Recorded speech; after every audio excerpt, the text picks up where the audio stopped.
querida Alina Duarte, que ya llegaron para entrarle a la mesa de diálogo, la licenciada Laura Ceballos Alcázar, abogada por la UNAM, con especialidad de Derecho Electoral, colaboradora de Sin Línea MX, y la querida Alina Duarte, nuestra reina de Xochimilco, nuestra corresponsal, mujer comprometida, siempre manejando por la izquierda. Mi querida Laura, mi querida Alina, buenas tardes ya, ¿cómo están?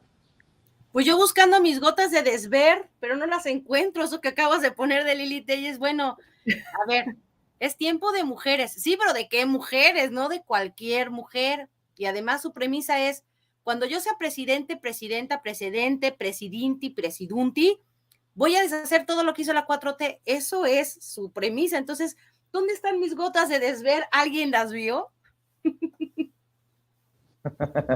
¿Qué onda, mi querida Alina? Me da también gusto saludarte.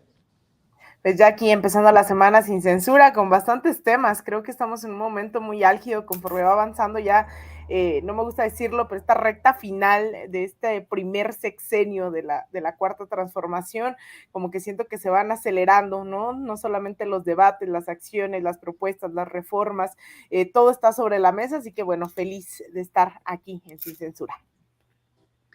Bueno, a ver, déjenme iniciar con una declaración del presidente de la mañanera que creo que nos da para desmenuzar.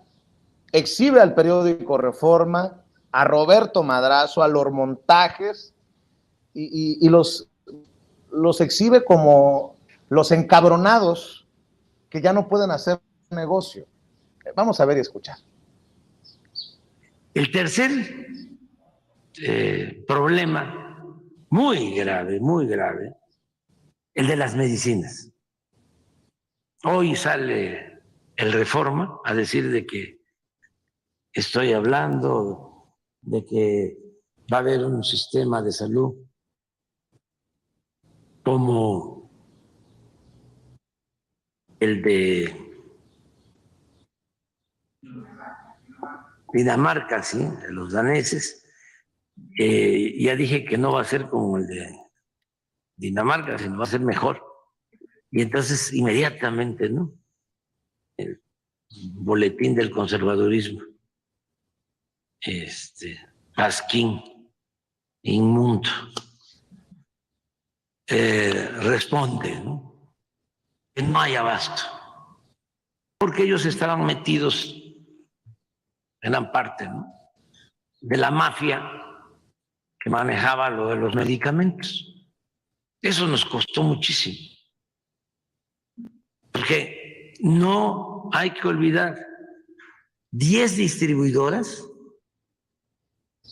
le vendían al gobierno 100,000 millones de pesos en medicamentos, 10. Y una, que era la favorita, 50,000 millones de pesos.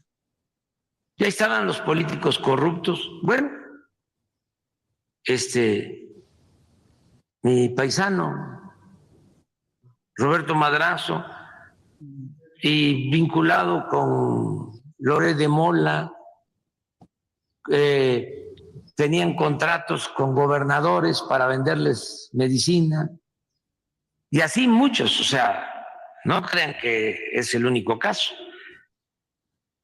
Y cuando decidimos acabar con esos monopolios, se desató una campaña feroz en los medios de información. Pues de hecho, es la campaña que seguimos viendo y advirtiendo, mi querida Laura, una campaña que no se detendrá de aquí hasta que termine su gobierno, Andrés Manuel López Obrador, y tal vez mucho más allá.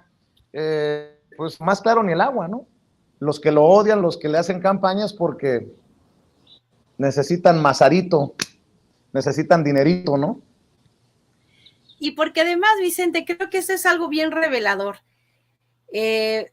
Después de leer a muchas personas que escriben, ver muchas columnas, hacer muchos análisis de los más sesudos, de los más tranquilos, lo único que podemos darnos cuenta es quienes hacen estas campañas y que utilizan a sus medios de comunicación masivos para mantener a la gente alejada de la verdadera información, lo hacen con la finalidad de seguir acrecentando el odio por el presidente, no porque no reconozcan que el tema de las medicinas se arrastraba de muchísimos sexenios atrás. ¿A cuánta gente no conocemos que iban al seguro y regresaban con paracetamol así tuvieran, bueno, hasta lombrices?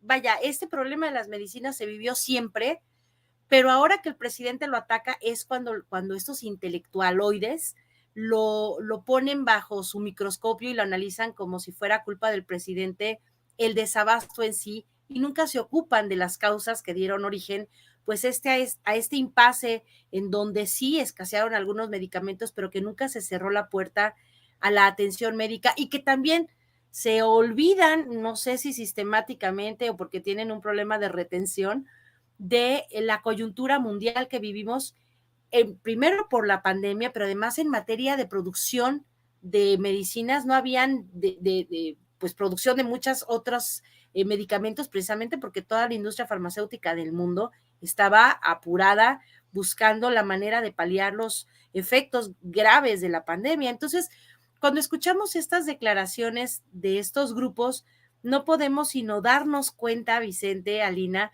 que lo que buscan es opacar. Siempre es la idea de el presidente es tan malo como nosotros, entonces vamos a decir que él roba como lo hicimos nosotros, que él no entrega las medicinas para que sea tan malo y tan chafa como nosotros.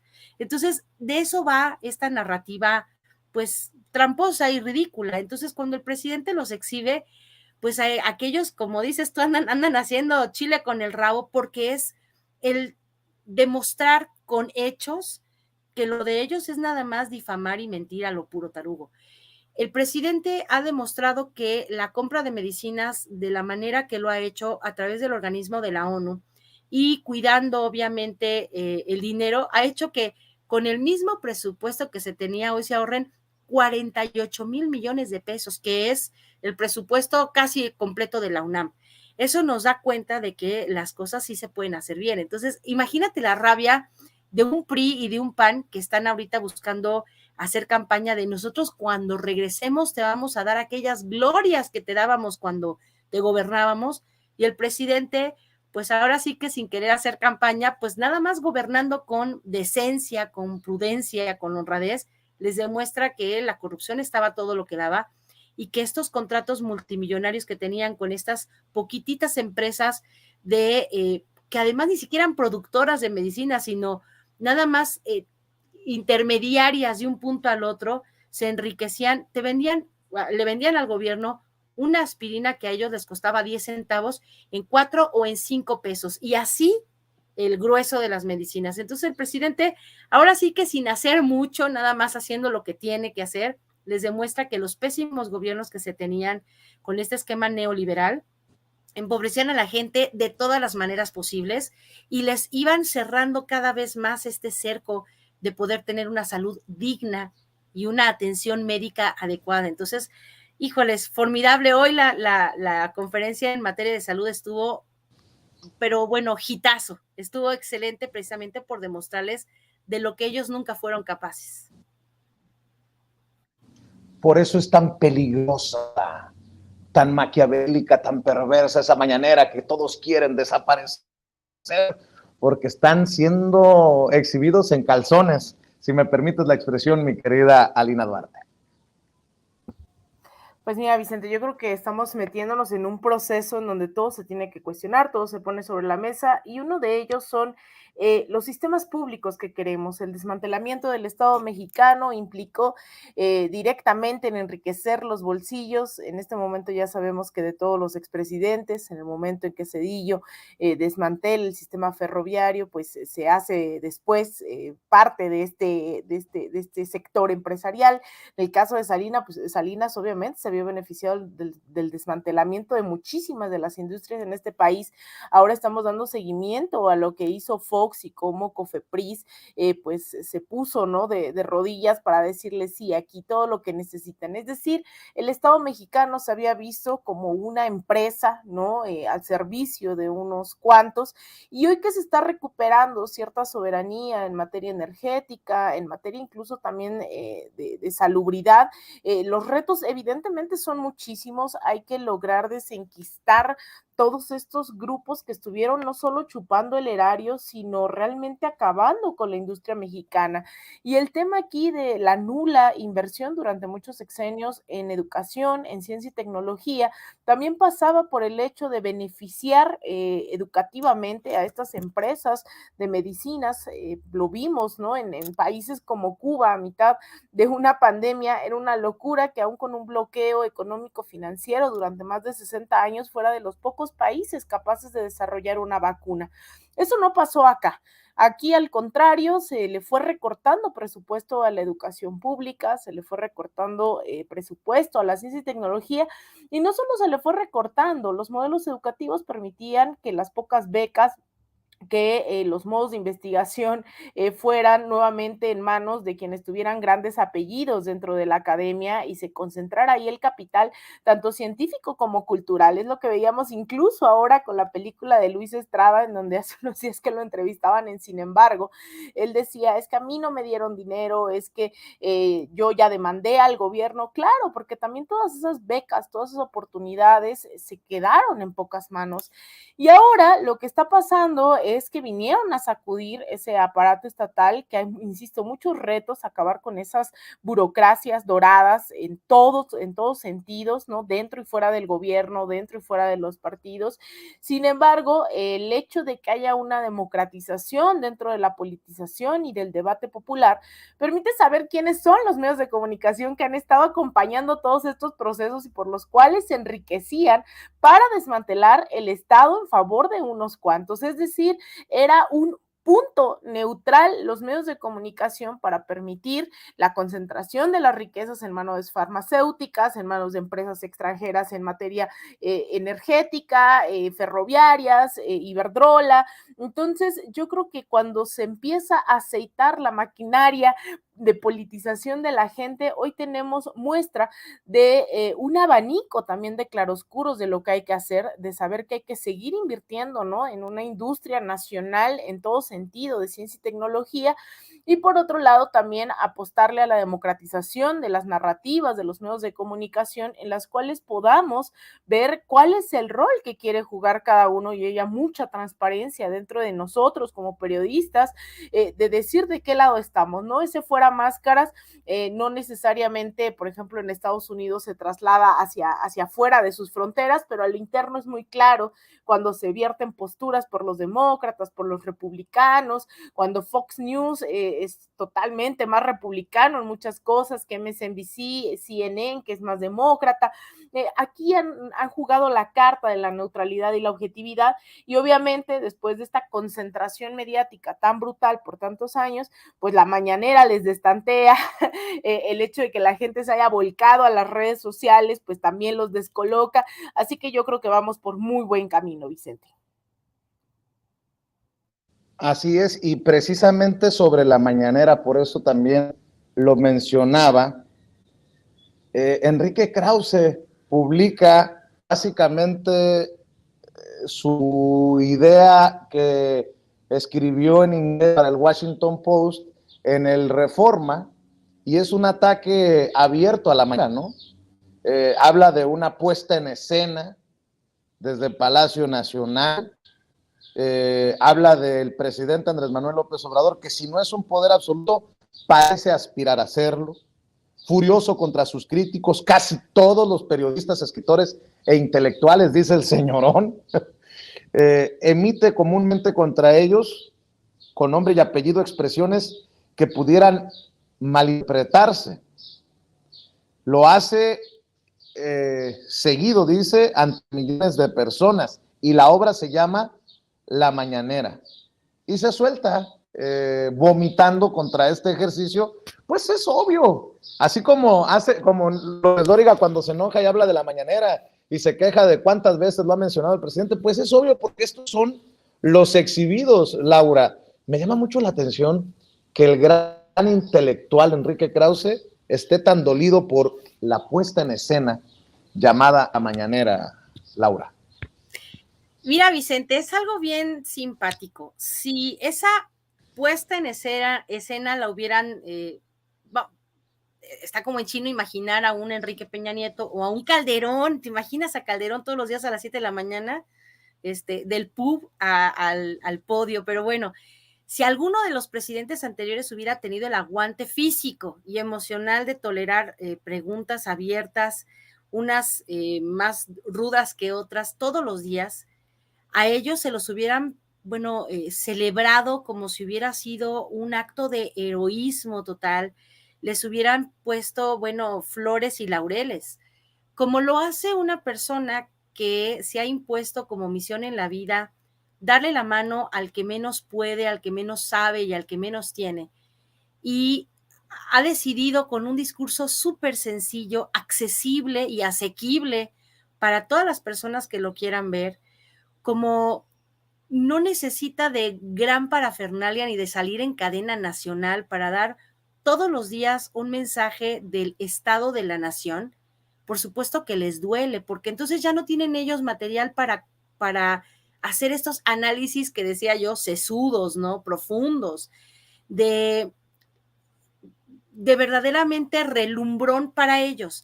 Cuando teníamos a los anteriores presidentes y salía un Enrique Krause o no sé, de estos super cacagrandes que hacían estos análisis de oro, ¿no? Bueno, así se los pagaban.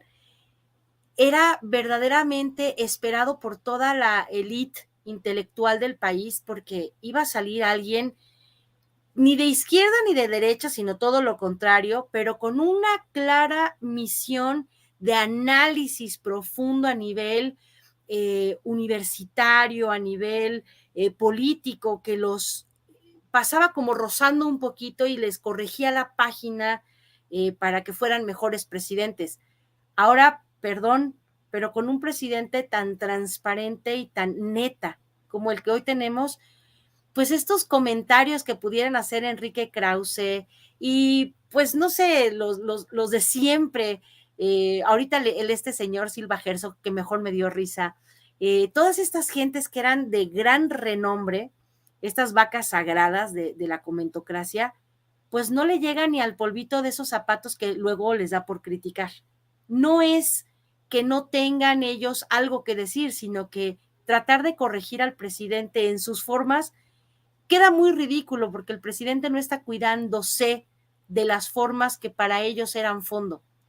Para el presidente la forma es una gobernabilidad a prueba de todos los cuestionamientos, una defensa a la autonomía y a la soberanía férrea como ninguno, en contra de cualquier ataque, ya sea armado o político desde Estados Unidos, una política que se baja al nivel de las personas del pueblo que sin mayor práctica política se conocen la historia de México mejor que estos que se la quieren contar en sus grandes producciones de Clio y de Letras Libres y de el periódico Reforma y de sus comentarios en el Washington Post. Entonces, por eso es que les queda tan grande la mañanera a ellos, por eso les molesta, por eso hay una Denise Dresser, que por cierto, si no vieron la crítica del maestro Jairo Calixto ahí en su canal, por favor véanla, escapando de las críticas de la señora Denise. De verdad, cuando ustedes entienden el valor que tiene la mañanera del presidente, comprenden y comprendemos todos que la televisión y las revistas y los periódicos nos quedan grandes, no necesitamos intermediarios que salgan como Rubén Aguilar a traducirnos lo que el presidente quiso decir. El presidente no necesita traducción y eso es lo que a ellos les pica tanto, que han perdido su pedestal en el que ellos eran los intelectuales de México y ahora cualquier persona del campo, lo vimos en un video que hizo Celsin Juárez precioso el día de la marcha, preguntándole a una persona con un sombrero de la manera más sencilla, explicó toda la historia de su vida en el obradorismo y te quedas pensando, ¿y para qué nos dieron tanta tele y tanto periódico y tanta revista si de ahí no aprendió la gente? Aprendió caminando, aprendió haciendo política de puerta en puerta y viviéndola en carne propia. Entonces, qué pena, pero hoy huelgan estos señores, estos Krauses, estos de Letras Libres y de publicaciones carísimas de papel cuché que nada más pagaba el gobierno, pero que al pueblo no le dicen absolutamente nada. Es más, hablan en un idioma tan diferente al del pueblo que el pueblo los rechaza desde su puro apellido. Y permítanme incluirme esta conversación. La saludo con mucho gusto, querida Laura, querida Lina. Qué bueno que podamos compartir específicamente en este tema. Y le voy a pedir al equipo que nos grabe para también escuchar tu comentario, Lina. Les voy a ofrecer disculpas tanto a Laura como a Lina y al público consentidor, por supuesto, por el verdaderamente pop básico ejemplo que voy a dar. Pero creo que los tres estamos en esa brecha generacional. En algún momento a los tres que estamos aquí nos tocó un programa que para muchos fue muy interesante, un anime que salía en cierta televisora llamada Los Caballeros del Zodiaco. Y a mí me da mucha tristeza ver que estos personajes como Bartra, como Enrique Krause, como Aguilar Camín, pues juegan en esta brecha, en este cambio generacional muy al estilo de los Caballeros del Zodíaco, ¿no? Como si hubiera caballeros de bronce, caballeros de plata, y etcétera. Y nosotros somos los caballeros no son nadie, ¿no? Eso es lo peor de todo, que yo tengo que decirlo, ¿no? Pues fueron personajes impuestos. Porque siempre estuvieron ahí, porque sus papás siempre estuvieron ahí, porque son de las, entre comillas, ¿no? Entre las mejores familias de México desde hace mucho tiempo, y nos tuvimos que agenciar, mi querida Lina, pero ya lo sabe el público consentidor de Sin Censura. Krause y Aguilar Camín, por ejemplo, eran los que le cargaban el portafolio a Octavio Paz y se acabó, ¿no? O sea, no tienen de ninguna forma algún tipo de penetración real en cuanto a la intelectualidad. Yo siempre he visto a Krause como un pseudo intelectual y lo que sí, un verdadero empresario del ámbito editorial. Eso sí, es un empresario del ámbito editorial, pero si uno verdaderamente analiza sus escritos, sus planteamientos, sus horrendos y aburridísimos documentales, se va a dar cuenta que hay una serie de planteamientos sin justificación. Hay uno que a mí me ofende absolutamente porque verdaderamente lo hace sin ningún tipo de prueba. Él señala una y otra vez que Carranza pudo haberse suicidado, ¿no? Cuando no queda claro cómo muere en esta refriega en la que se enfrenta Carranza y en la que pues, precisamente pierde la vida. Pero ellos son los que quedan exhibidos. La semana pasada teníamos ahí a un Bartra, en pocas palabras, diciéndonos pendejos todos los mexicanos, cuando ellos son los pendejos pseudointelectuales que lo único para lo que sirven es para hablar con pura palabra dominguera. Totalmente, pues mira, yo creo que hay muchas cosas durante muchos años, ¿no? Y sobre todo durante la exacerbación ya del periodo neoliberal de los 80s, finales de 80s, 90s, también se adecuaron, ¿no? Estas narrativas, esta forma de operar ideológicamente por parte de los gobiernos. Creo que una de ellas ha sido justamente, y por eso la insistencia en los medios de comunicación, como es que a través de programas televisivos, como El Chavo del Ocho, ¿no? Donde pues todos estamos jodidos, pero estamos felices, en donde las telenovelas, un día si te enamoras de alguien rico, rica, pues ya solucionaste tu vida. O después también La Rosa de Guadalupe, que todo se trata de milagros, ¿no? Y de orar, y se evade una responsabilidad por parte de los gobiernos, de los representantes populares. Todo ese aparato ideológico cultural fue acompañando los procesos, sobre todo del prianismo, ¿no? De los últimos, hasta 2018. Sin embargo, pues estos personajes no lograron transitar, eso es muy interesante, no han logrado transitar un 2018 que los ha noqueado. No entienden por qué, si durante años era incuestionable lo que ellos y ellas decían, ¿por qué es que ahora la gente viene a decir, ¿no? Que hay que apoyar un gobierno, que hay que disentir, que no están de acuerdo? Sin embargo, no hay que subestimarlos. Ellos todavía tienen esta forma de operar mediáticamente a través de la radio, la televisión, que no son menores. La mayoría, la inmensa mayoría de las y los mexicanos todavía consume a través de la televisión, no estoy diciendo solo noticiarios, sino también todas estas cuestiones culturales. Entonces no hay que minimizar la capacidad de incidencia dentro de ciertos sectores y lo que es peligroso, esto que conocemos como polarización, que en realidad pues es una abierta lucha de clases que se nos negó durante muchísimos años, son las mismas oligarquías defendiendo sus intereses en contra de quienes les dicen chairos, patarrajadas, es una condición de clase absolutamente, y en eso hay que tener mucha claridad, porque obviamente se tienen todavía estos intelectuales orgánicos de ese lado en los cuales van a tratar de legitimar cualquier agravio, cualquier ataque, cualquier campaña de golpe blando. Pero de este lado, creo que también nos deja la lección de que hay que fortalecer y solidificar los procesos de construcción realmente de una transformación. Lo he hecho muchas veces y hoy estamos en la cuarta transformación, es porque en las otras tres nuevamente sectores abiertamente conservadores, oligárquicos, nuevamente se apoderaron del rumbo del Estado mexicano. En uno de ellos fue, bueno, justamente la independencia, ¿no? La constitución del Estado mexicano, la revolución que pues por muy avanzada que fue, pues al final derivó en esta burocratización, en este concepto de partido, ¿no? Como un partido como el PRI. Entonces, tenemos nuevamente que entender que tenemos que ir a las raíces de todos estos conflictos y eso solo se va a lograr con autocrítica, eso solo se va a lograr con la crítica constante, crítica y acción constante a través de los medios de comunicación, a través de los espacios de formación política, a través de la movilización, de la concientización popular y dejando también, ¿no? Hay ciertos sectarismos totalmente absurdos. Yo entiendo que cuando decimos unidad es porque estamos construyendo una unidad de clase, una unidad ideológica de un proyecto para las masas, para las mayorías. Y en eso sí hay que tener unidad. Entonces hay compañeros, compañeras que de verdad les entra por un oído y les sale por otro y el ego es bien fuerte, entonces hay que seguir apostándole a dar más debates públicos, más a la izquierda. Yo no hay que tener miedo en decir que vamos más a la izquierda, porque el nivel de desgaste de la estructura del aparato del Estado en México ha sido tremenda y nos han arrebatado los sistemas de educación, de salud, de vivienda.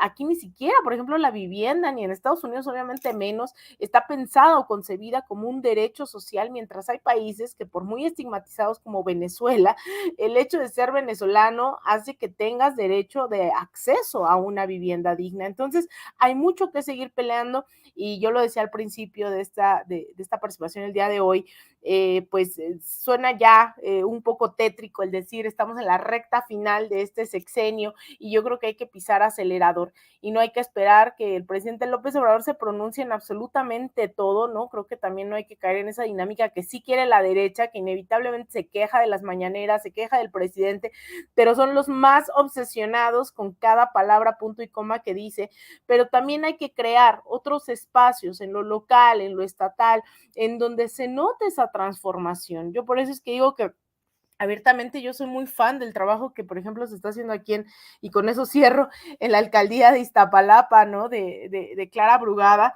Ya haremos, yo quiero hacer un reportaje porque es una locura pensar que sí hay una gestión pública capaz de ser accesible para todas y todos, para pensar en gente con capacidades diferentes, en consumo de psicoactivos sin una criminalización. Hay una perspectiva ahí dentro de las sedes, ¿no? Para atender estos problemas de violencia de género, violencia contra las infancias, del deporte.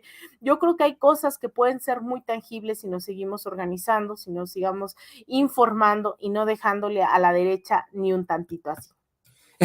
como decía el Che Guevara, exactamente, ¿no? Así es. Un poquitito así, ¿no? Ya después cuando ya tenía su acento cubano, y bueno, fíjense que me encontré en Trader Joe's hablé con una muchacha cubana. Yo traía una boina al estilo del Che, me dijo, ay, me gusta mucho tu boina, que es un poco francesa, pero no supe yo si decirle, sí, es como la del Che, porque ya ven ustedes que aquí hay algunos cubanos a los que no les cae muy bien el Che, que digamos, entonces, pues no sé, le dije, sí, es más bien del País Vasco, ¿no? Más que francés. Pero bueno, queridas compañeras, me dio mucho gusto poder compartir estos micrófonos una vez más con ustedes.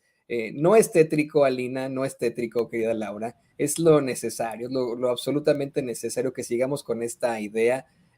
Creo que no se va a acabar el debate ni la narrativa por mucho tiempo. Creo que la amenaza del fascismo está latente. No sé si escucharon hace rato, pero aquí en Kansas City ocurrió un incidente terrible en el que un joven de cuadro de honor que tiene pues un futuro muy promisorio en cuanto a su arte, a la música, que fuera muy versado en la ciencia y en las matemáticas, fue a recoger a sus hermanitos a un barrio del norte de aquí de Kansas City. Se equivocó de casa porque le dieron la mala dirección, tocó y el tipo que le abrió la puerta le disparó en la cara y luego lo remató en el piso, simple y sencillamente porque era afroamericano y este hombre blanco.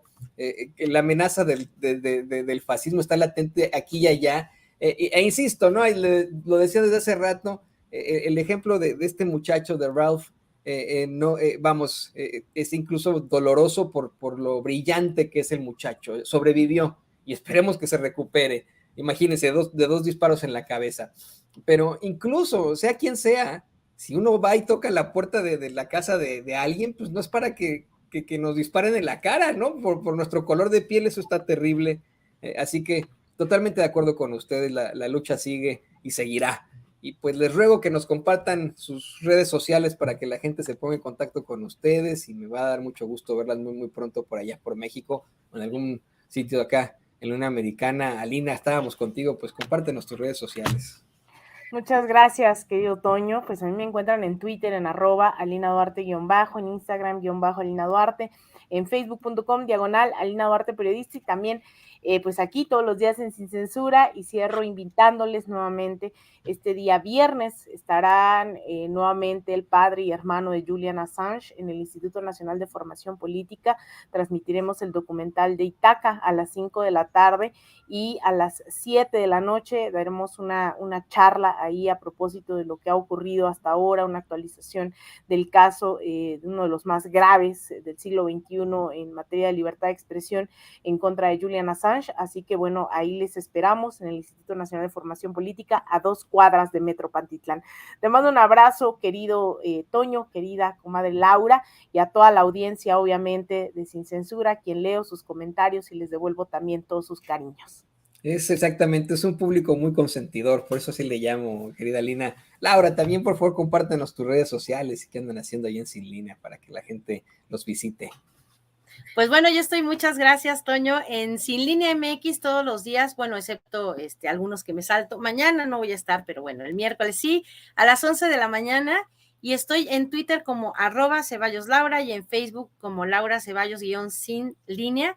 Y pues bueno, estamos aquí con los compañeros de Sin Línea permanentemente haciendo participaciones en Sin Censura, muchísimas gracias, y también con los compañeros de los Reporteros MX, también estoy haciendo participaciones allá, y estoy escribiendo para el maestro Ricardo Sevilla también. Entonces bueno, pues ahí ando también diversificando mis opiniones, y muchas gracias también, Toñito, porque a ti te toca pasar la de los viernes en la mañana que les mando, así que bueno, pues también aquí en Sin Censura, y muchísimas gracias, un abrazo grande a mi comadrita, y bueno, pues a la próxima, ojalá y te dejes caer por acá.